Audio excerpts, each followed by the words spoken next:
Good morning, my dear students.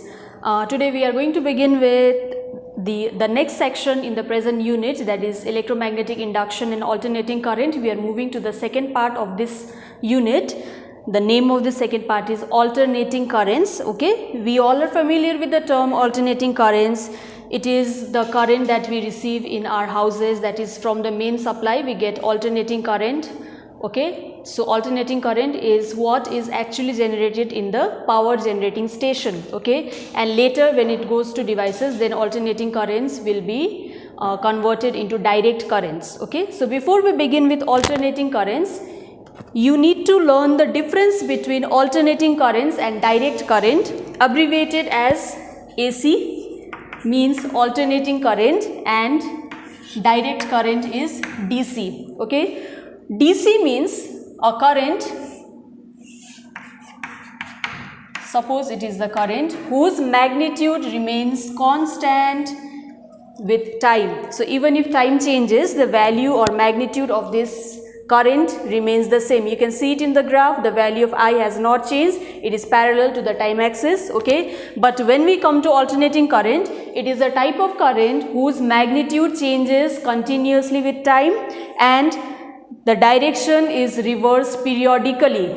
You will be clear when I plot the graph here. T time, I am plotting current here. As time lapses, the value of current changes. See, okay, now it is in the positive direction. Now periodically means after a certain interval of time, it just comes to the reverse direction. Okay, now at one particular point it reaches a maximum value beyond which again the value decreases. So this value is denoted by I naught, and this I naught is called peak current, also called amplitude of AC. Okay, and you can see here this is one cycle and the time taken by a wave, it is like a wave, right?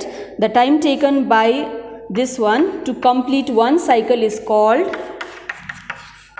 time period.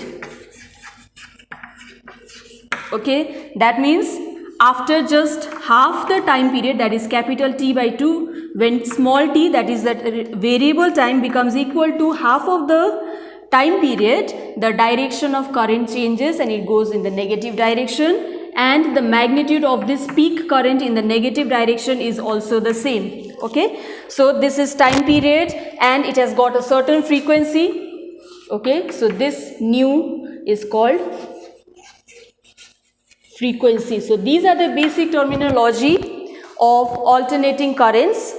We will now move on to the equation, that means representation of alternating current mathematically. Mathematically speaking, alternating current is represented by a sinusoidal equation. I is equal to I naught sine omega t. Here I is the instantaneous value of current, that means the value of current at any instant of time.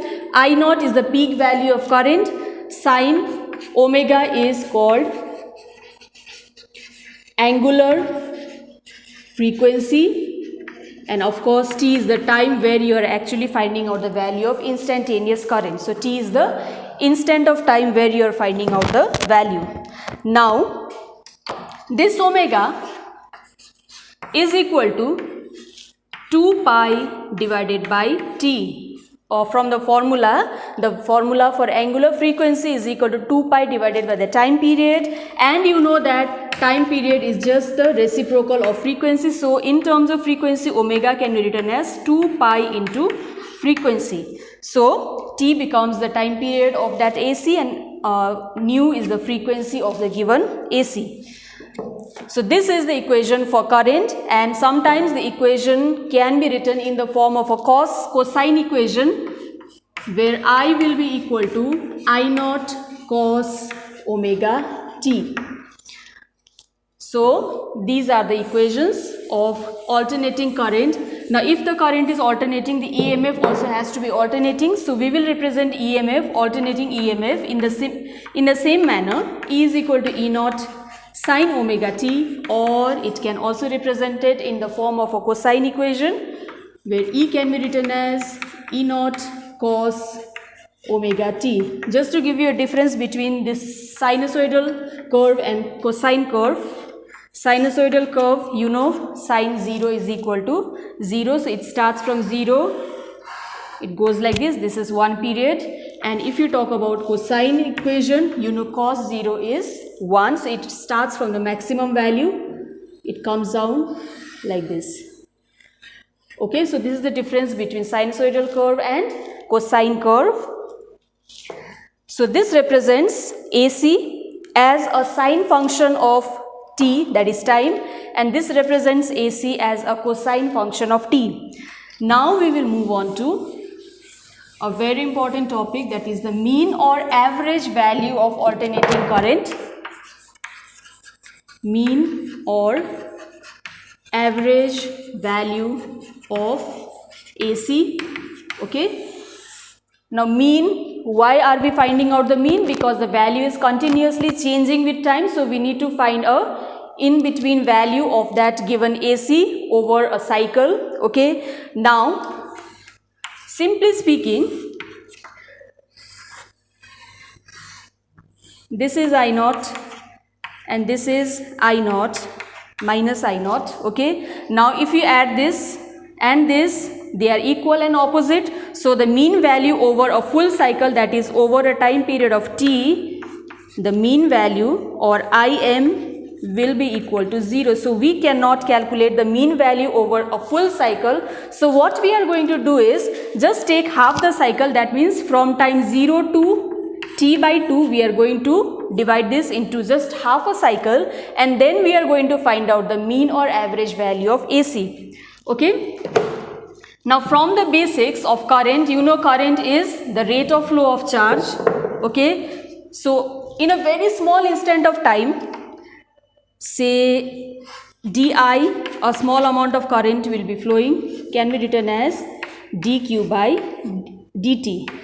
So if I just take it as small I, okay, so charge will be equal to I dt. Now this rate of flow of charge, that is I dt by dt, if you integrate over the entire half cycle 0 to t by 2 and 0 to t by 2, you will be getting the average value of alternating current. Okay, but we will derive this value of mean or average value of AC by following the definition of mean value. I will read out the definition. It is defined as the value of steady current which would send the same amount of charge through a circuit in the time of half cycle as is sent by the AC through the same circuit in the same time. So we will be, you have a circuit, of course, with some component, okay, and you have an AC source. Okay, how much charge does it send in time t by 2? Okay, we will take another circuit in which we are not going to take an AC source, we are going to take a DC, that is steady value of current. Okay, and this, the amount of charge sent by this circuit in the same time as done by this one is equal to the mean value of AC. Okay, so we are now going to use this definition to find out the expression or value of mean value of AC. Alright, now we have an AC represented by I is equal to I naught sine omega t, the representation. Okay, we are taking the sine curve. Now if the strength of current is assumed to remain constant for a small time dt, so we assume for this AC, for a small time dt, the value of current remains constant. Okay, the small amount of charge sent in a small time dt is given by dq is equal to I dt. Okay, so this is dq is equal to I dt, that is the amount of charge sent by this current in a small time interval dt. Okay, now this is the small amount of charge, but we need to find the charge accumulated or sent by the source in half the cycle, that means we are now going to find out q, which will be integration of dq over the time interval 0 to t by 2. Reminding you again, we are not taking the full cycle, we are just taking the half cycle. Okay. Now in the next step, we can replace this dq by the previous expression. Q is equal to integration starting from 0 to the half cycle, dq is equal to I dt. Now the value of I can be taken using this expression. So q will be equal to integration 0 to t by 2, I is nothing but I naught sine omega t, dt is there. Okay. Next we are just going to take out the constant term out. Here I naught is the peak value or the amplitude, which is a constant for a given AC. So I naught will be out. So we are just going to integrate from 0 to t by 2 sine omega t dt. Now integration of sine omega t dt is equal to minus cos omega t divided by omega. There is a multiplier here with this variable t, so we will just divide it by this one, omega constant, and the limits of integration is from 0 to t by 2. Alright, let's proceed to put the limits. So the total q in sent in time 0 to t by 2 is I naught omega can be taken out, minus cos omega, instead of small t I will write capital T by 2, minus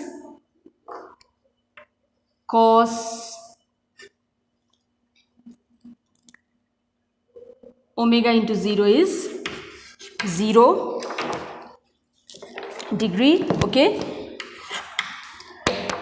So it is equal to I naught by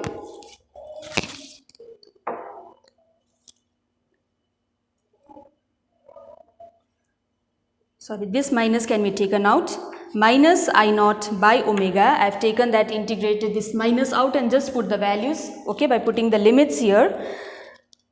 Now omega t by 2, it can be replaced from, you know, omega is equal to 2 pi by t. So omega into t is equal to 2 pi.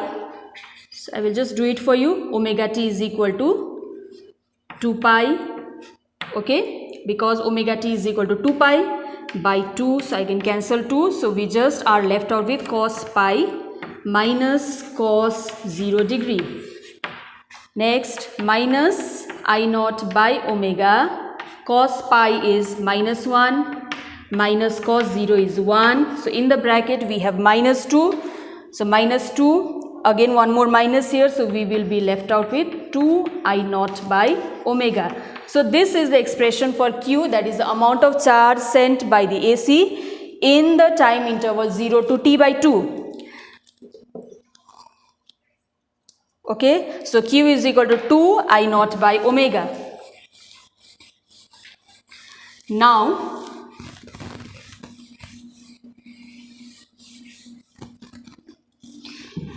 we are yet to find out the mean value of alternating current. From the definition, it is the amount of charge sent in half time intervals. So I will just write it simply, Q, same amount of charge will be sent by another source DC. So let Im be the mean value and in the time interval t by 2. Because charge is equal to current into time, the current is mean current and time is half the cycle, that is t by 2. And we have this expression of Q here. I will rewrite it here, 2 I naught by omega. Okay, now we can compare these two. Im into t by 2 is equal to 2 I naught by omega. Okay, then Im into T by 2. I don't want to use this omega, so omega is equal to 2 pi by T can be used. So 2 I naught by 2 pi by T. I can cancel this T. So finally, we are left out with Im, that is the mean value of current AC, is equal to 2 I naught by pi or 2 by pi I naught. Now if you calculate the value of 2 by pi, which is a constant, it is equal to 0.637 I naught. So Im is 0.637 times I naught, or I can just write it as Im is 63.7% of the peak value. So if you compare the peak value and the mean value of an AC over half the cycle, it is 63.7% of the peak value, not half, okay, not full, it is 63.7 times the peak value. Likewise, we can find the mean or average value of alternating EMF. Alternating EMF, you can use the relation I is equal to E by R, because current is equal to EMF divided by the resistance, or if you use I is equal to I naught sine omega t,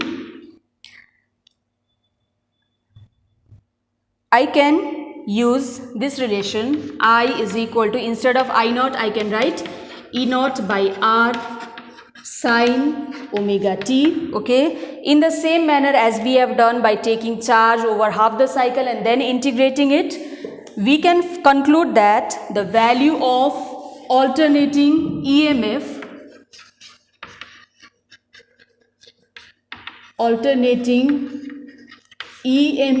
comes down to be Em, that is the mean value of alternating EMF, again 0.637 E naught, or Em is equal to 63.7% of the peak value.